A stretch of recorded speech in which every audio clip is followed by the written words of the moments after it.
Okay, this is just going to be a quick video on how I restore my engine parts, because while I was doing the rebuild for the E55 engine, a couple of you guys asked how I cleaned and painted my parts. So I still had these valve covers and the supercharger left over, so I guess it's a good time to show you guys how I restored these parts. Now I've painted the valve cover, but for this one, the surge tanks or the intake plenum, whatever you want to call this, I've just polished up the aluminum. I haven't painted this. So I'll show you both ways how to polish the aluminum or how to paint the aluminum parts, and you can go with whichever one you prefer. I think both of them look pretty good if you look at it. This is the polished aluminum compared to what it looked like before, and obviously painting it depending on whatever color you painted, that looks pretty good too. Just to show you guys the condition of these valve covers, like before doing anything to them, like they were pretty big mess. Like they're all covered in like sludge and oil and everything. And also looking at the other side, from the inside it's actually pretty dirty. Like it has all this sludge buildup inside it. So I started off by disassembling the valve cover, so taking off the oil cap and also the two rubber plugs where the air filter sits. And after that I also removed that compartment for the crankcase ventilation. This is the part that links to your intake from where your car actually sucks in all the exhaust that's in your crankcase. They usually make a separate compartment for that so that the oil splashing around in the valve cover doesn't get sucked in by the intake. After that I started off by cleaning the inside of the valve cover.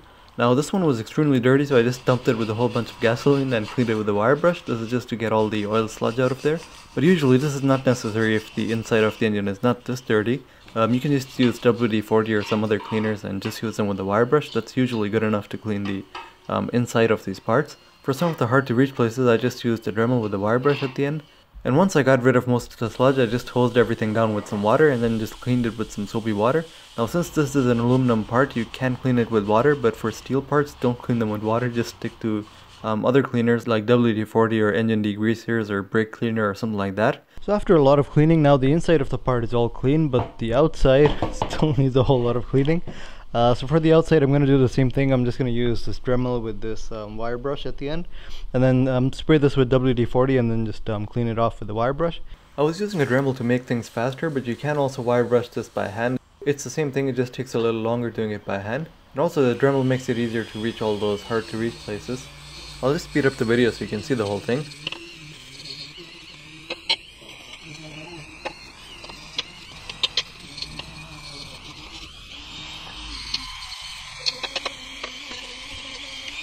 And once all the wire brushing was done, I just sprayed it with some more WD-40 and just wiped the surface down, and you can already see how much cleaner that looks compared to the rest of it.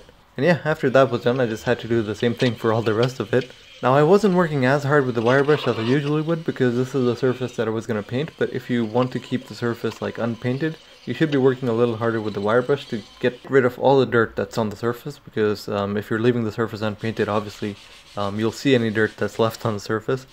After the cleaning, I just sanded the whole part down with a 400 grit sandpaper. This is to prepare the surface a little better for the paint, so the paint sticks to the surface better, and also helps get rid of some more dirt that's left on the surface.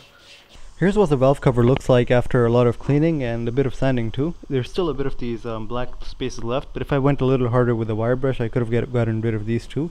But I'm not going to worry about that because I'm going to be painting the surface anyways. If you do prefer just leaving the surface unpainted, just wire brush this a little harder and you'll already be left with the surface that looks pretty good.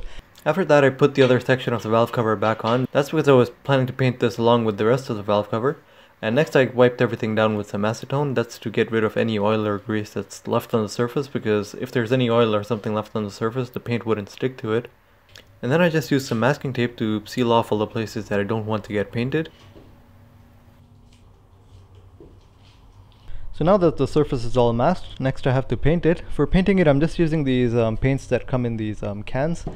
Spray paints or rattle can paints, whatever you want to call them. They're definitely not as good as the ones you get in spray guns. I know a spray gun would work a lot better for this. Actually, powder coating would be the best option if you wanted to spend the extra effort doing that. But I had to do it for an entire engine, so obviously powder coating an entire engine would have been a lot of work, sending all those parts out and everything. That's why I think this is probably the better option for me. So I'm going to be using 3 of these paints. First I'm going to use a primer. After that I'm going to use this paint. This is the actual color. And then after that I'm going to be spraying a clear coat over it. This paint is actually like a real paint. The reason I like this is because the color of this paint is pretty similar to the color of aluminum. So it almost looks like you haven't painted the part. It almost just looks like aluminum. That's why I like this color. And it's a high temperature paint too. I have used it before on some engine parts and it usually doesn't come off over time. And after that the clear coat, that's just for a bit of extra shine. This is actually meant for engines. It's a high temperature paint, so yeah, hopefully it shouldn't start melting away when the engine heats up or anything. I started off by spraying the primer. Now the purpose of the primer is to make the paint stick to the actual aluminum, so like make sure to use a primer that's actually meant for aluminum. And with the proper layer of primer, when you'll spray the paint on, it will actually be harder to scratch the paint off later. So that's the benefit of primer, it will help your paint last longer. The goal with spraying the primer is just to spray an even layer all across the paint. Make sure that it's thick enough that you can't see the metal underneath. Once the whole part is primered, just wait 10 to 15 minutes for the primer to dry before you can spray your paint. For the paint, yeah, it's pretty much the same process. Just apply it in thin layers, because if you apply too much paint in one layer, you might end up with paint dripping off. And if one layer isn't thick enough to actually cover the surface, like if you can still see the primer underneath, just spray another layer. You might have to spray 2 or 3 layers until you cover the whole surface. Once you've painted the whole surface, just wait another like 30 minutes to an hour for the paint to dry before you can spray the clear. Here's what the paint looked like after it was dry. So you can see that it's the right color, but it doesn't really have any shine or anything to it. So that's what the clear coat is for. It's for giving it that extra shine, and it also adds a bit of protection, because right now the paint would be really easy to scratch if you were to try to scratch it off. For applying the clear coat, just make sure to apply an even thickness all across the paint. Now the clear is a little harder to apply than the paint, because you can't really see it, because it doesn't really have any color to it. So the best way to look at it is to try to like use a flashlight or something and see the reflection of the flashlight in the paint. And then you can actually see this orange peel texture in the paint. If the texture looks something like this, that means that your layer is too thin. You should be applying a thicker layer. If the texture looks something like this, that means that it's close to ideal. If you go any thicker than this, then it usually starts dripping off. And after it dries, it looks something like this. So it almost looks just like car paint. Now that the valve covers are all painted, next I have to clean up this supercharger surge tank.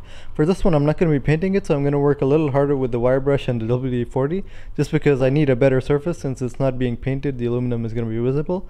And after that, I'm going to be polishing the aluminum, which is going to make it really shiny, and it's almost going to make it look like new. So yeah, for this it's the same process. Just spray some WD-40 and use your wire brush to clean the surge tank. Now initially I was using the Dremel with the wire brush, that was for the bottom half, but for the other half of the surge tank I just used one of these big welding brushes and then just brushed it by hand. And it seems like both ways work just as well, because after cleaning it, the top half of the surge tank looks just as good as the other half. So yeah, you can even just wire brush it by hand. It takes slightly longer that way, but you end up with a part that looks just as good. After cleaning the surge tank, now you can already see it's looking a lot cleaner than before, but it still doesn't have that shine to it like the other one had. And also the EMG lettering, like it doesn't have any shine at all. So what I'm going to do is I'm going to use an aluminum polish to polish up all this surface so it gets nice and shiny, it looks like new again. And then I'm also going to sand this EMG lettering down, and I'm going to polish it again so it has a bit more shine to it, so it looks a little more obvious, because right now, yeah, the letters just look like all the other surface. For polishing the surge tank, I just mounted it back on the supercharger, so it was easier to keep in place while I was polishing it. And then I just used my polisher to just polish up the surface. Again, you can just do this by hand if you want. You can just use a cloth with some polish and then just polish it by hand. But since I'm lazy and I didn't want to do it by hand, that's why I used a polisher. After polishing the surge tank, the aluminum might initially look slightly dull, but that's just because of the polish that's on the surface. All you have to do after that is just wipe the polish down with some acetone, and once the polish is removed from the surface, you'll see a nice shiny surface underneath. After that, I just taped up the rest of the surface and I sanded down this EMG lettering with 1000 grit sandpaper. And then I polished it again with my polisher. This is to add a nice shine to it so it looks a bit more obvious than the rest of the surface. To show you guys a comparison, here's what the lettering looked like before. And here's what it looked like after sanding it down and then polishing it. So you can see it has a lot more shine to it now, and it stands out from the rest of the surface. So here's what all the parts look like after they're done. The valve covers are all dry now. And this valve cover did turn out just as well as the other one. But this surge tank, it still looks slightly duller than the other one. This one was the one I polished earlier, and this one was the one I polished now. I think the one I polished earlier looks slightly more shinier than this one. I guess I didn't do as good of a job on polishing this one as the other one, but I can polish it again, and I'm pretty sure it will just turn out as shiny as this one. But yeah, that's how you basically polish parts or paint them, whichever one you prefer. I think both of them look pretty good. Even this paint looks pretty close to like what the polished part looks like. That's what I like about this color. It doesn't look too obvious. It doesn't look like there's something done to the part. It just looks like aluminum really if you look at it from a distance. But yeah, now I'm pretty much done with restoring everything I had to do for the engine. Next, all I have to do is bolt the supercharger and these things back on the engine, and then hope it actually works.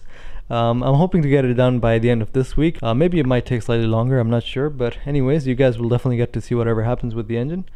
Thanks a lot for watching, and hopefully see you guys in the next video.